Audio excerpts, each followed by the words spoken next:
তখন কি তোমরা একটারা হামলা করেছিলে?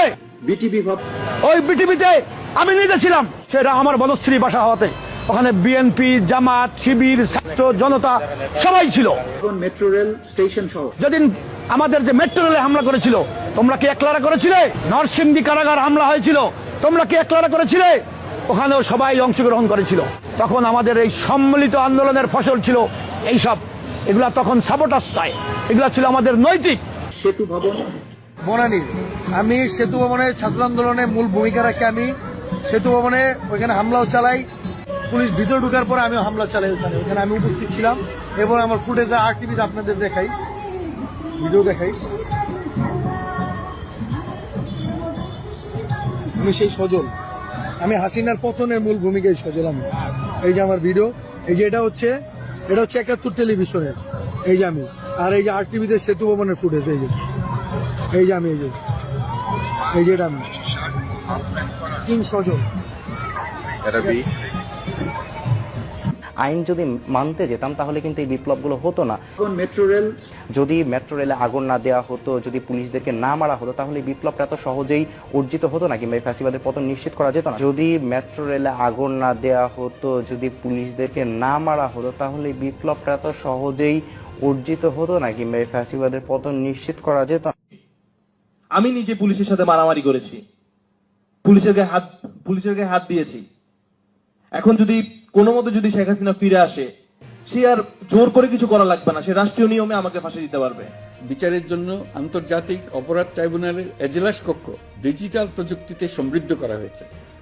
ইতিহাসে প্রথমবারের মতো কোনো বিচার পর্ব আদালতের অনুমতিক্রমে সরাসরি কিংবা রেকর্ডকৃত পদ্ধতিতে গণমাধ্যমে প্রচারিত হচ্ছে। আসামি শেখ হাসিনার ফোন আলাপের থেকে আরো জানা যায়, তার ষড়যন্ত্রমূলক পরিকল্পনায় দলীয় সশস্ত্র ক্যাডার বাহিনীর মাধ্যমে সেতু ভবন, বিটিভি ভবন, মেট্রো রেল স্টেশন সহ রাষ্ট্রীয় গুরুত্বপূর্ণ কিছু স্থাপনা কি পয়েন্ট ইনস্টলেশন অগ্নিসংযোগের মাধ্যমে পুড়িয়ে দিয়ে আন্দোলনকে ভিন্ন খাতে প্রবাহিত করার জন্য আন্দোলনরত ছাত্র জনতার উপর দায় চাপিয়ে দেওয়ার মাধ্যমে অন্যান্য অমানবিক আচরণ বা আদার ইনহিউম্যান অ্যাক্ট সংগঠন করেন। আমরা বিশ্বাস করি এতে করে বিচার বিভাগের প্রতি মানুষের আস্থা বাড়বে। যে আমার দেখা মতো এই বছর এত বছরের জীবনে এরকম অদক্ষ সরকার আমি জীবনে দেখি নাই। ইউনূস সাহেবের একটা যোগ্যতা অসাধারণ। এটা হলো গিয়া যে উনি এতগুলি অযোগ্য লোককে একসঙ্গে করলেন কেমন কিনা।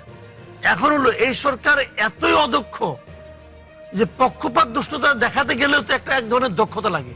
বর্তমান সরকার নিয়ে তো অনেক কথা হয়েছে, যেটা অমুক দলের সমর্থিত সরকার, অমুক দলের সরকার, কিন্তু এই বাস্তবতায় সরকার যে ব্যবস্থাগুলো একটি ঐতিহাসিক নির্বাচনের প্রশ্নে, গ্রহণযোগ্য নির্বাচনের প্রশ্নে গ্রহণ করছে, তাতে মনে হচ্ছে যে কেউ সন্তুষ্ট হচ্ছে না।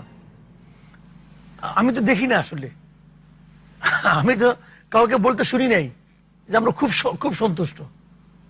এখন আমি শুনি না, এখানেও শুনলাম না, পত্রপত্রিকাতেও দেখে কেউ বলে নাই যে সরকারের প্রত্যেকটা পদক্ষেপ এত সুন্দর, এত অসাধারণ, যে এরকম পদক্ষেপ, এরকম ব্যবস্থা আমরা এর আগে কখনো দেখি নাই। এরকম কাউকে বলতে শুননি ভাই পর্যন্ত আমি। সবাই সন্দেহ। ঘটনাটা জানেন, জি, আগে কি হতো, আগে অনেক সময় হতো কি সরকারের উপর মানুষ সন্দেহ করতো, সরকারের প্রতি কোনো জায়গায় পক্ষপাত দুষ্ট আচরণ করছে। এখন হলো এই সরকার এতই অদক্ষ যে পক্ষপাত দুষ্টতা দেখাতে গেলেও তো এক ধরনের দক্ষতা লাগে। যে আমি দুইজনের মধ্যে উনাকে সাপোর্ট করবো, কিন্তু উনি টের পাবে না, উনি টের পাবে না। এটা কিন্তু হয়ে যাওয়ার পরে টের পায়, আগে টের পায় না। এটা কিন্তু দক্ষতা লাগে, এদের এই দক্ষতাও নাই। বাস আমি সবসময় বলি যে আমার দেখা মতো এই বছর এত বছরের জীবনে এরকম অদক্ষ সরকার আমি জীবনে দেখি নাই। ওনাদের দেখলে একটা মাত্র দক্ষতা আছে, আমি মাঝে মাঝে কিন্তু অবাক হয়ে ভাবি। ইউনূস সাহেবের একটা যোগ্যতা অসাধারণ। এটা হলো গিয়া যে উনি এতগুলি অযোগ্য লোককে একসঙ্গে করলেন কেমন কিনা। এটা কোন এটা বিরাট যোগ্যতা। মানে আমি একটা লোক পাইলাম না যে লোকটা নাকি মনে করেন যে দুর্দান্ত পারফরমেন্স দেখালো, এবং উনি এতগুলি জোগাড় করিয়া নির্লিপ্ত ভাবে চুপচাপ বই থাকে। ওনার কিছু যায় আসে না, জিজ্ঞাসা করলে মাঝে মাঝে বলেন যে আমি একটা ইতিহাসের শ্রেষ্ঠ নির্বাচন উপহার দেব। মানে এতজন সম্মানিত উপদেষ্টারা কাজ করছেন, তার মধ্যে একজনকেও আপনার যোগ্য মনে হচ্ছে না? তুলনামূলক ভাবে দেখলে দুইজন তো আছেই, তুলনামূলক ভাবে দেখলে তো এদের মধ্যে বেটার। এদের মধ্যে একজন বেটার আছে, আমি বলি আপনাকে, ওই যে যোগাযোগ এবং জ্বালানি বিষয়ক যিনি আছেন ফাউজুল কবির খান, ওনাকে আমি তুলনামূলক ভাবে বেটার মনে করি। দ্বিতীয়টা খুঁজতে গেলে আমাকে মানে আধা ঘন্টা সময় দিতে হবে, কারণ দ্বিতীয়টা খুঁজতে হলে আমার মিনিমাম আধা ঘন্টা লাগবে খুঁজে বাই করতে। আরেকজন কে? তাহলে ঐতিহাসিক নির্বাচনের অঙ্গীকারের মানে ভাই উনি কি offer? উনি ভাই আমি বলি আপনাকে, উনি একটা নন পলিটিক্যাল লোক। আমি ইউনুস সাহেবের কথা বলতেছি। জি, বলুন। উনি এটা তো একটা ইলেকশন, একটা পলিটিক্যাল অ্যাক্টিভিটিস না, এটা একটা পলিটিক্যাল কাজ। এই পলিটিক্যাল কাজটা কিভাবে মানে গুটে আনতে হবে, এটা ওনার মানে ওনার যোগ্যতার বাইরে এটা। এবং উনি এটা আওলা মানে এখন পর্যন্ত ওনার সুবিধাটা কি জানেন? প্রত্যেকটা পলিটিক্যাল পার্টি ওনাকে সাপোর্ট দিয়ে যাচ্ছে। সবাই কিন্তু মুখে মুখে বলে ভালো হচ্ছে না, অমুক হচ্ছে না, তা কেউ কিন্তু বলে না যে তুমি অযোগ্য, কেউ কিন্তু এর উচ্চারণ করে না। দুই একটা আমাদের মতো দুই একটা পাগল ছাগল করে, আর কেউ করে না কিন্তু। সবাই তাদেরকে বলে ঠিক আছে ভাই কামটা সারেন। কারণ ওইটা হয় কেন জানেন বলি ঘটনাটা। ধরেন আপনি বাসার মধ্যে আছেন, আপনার 2 বছর 2.5 বছরের বাচ্চা হাতে একটা ছুরি নিয়ে ঘুরতেছে, এখন আপনার লক্ষ্যটা কি হবো? বাবা কিছু করিস না, দে আমাকে দে, ওকে আমাকে দে, তোর চকলেট দেবো, মানে কোনো মতো খালি ছুরিটা তুই ফালা। এই অবস্থাটা এদের, মানে সবাই আতঙ্কগ্রস্ত যে কোনো মতো ইলেকশনটা পার হোক। ইলেকশনটা পার হলে একটা পলিটিক্যাল গভর্নমেন্ট, সবাই কিন্তু তাই বলে একটা পলিটিক্যাল গভর্নমেন্ট আসুক, জনগণ এটাকে নির্বাচিত করবে, যারাই করুক ভাই আমার কোনো আপত্তি নেই। কিন্তু এরকম জবাবদিহিতা ছাড়া তো কোনো গভর্নমেন্ট থাকবে না। যে গভর্নমেন্টে আসুক, জামাত আসুক, ইসলামী আন্দোলন আসুক, বিএনপি আসুক, যে আসুক, তার তো একটা জবাবদিহিতা থাকবে। মানুষ মনে করবে কি যে তুমি যদি এবার খারাপ করো আগামী তোমার ভোট দেবো না, কিন্তু এতে কোনো জবাবদিহিতা আছে?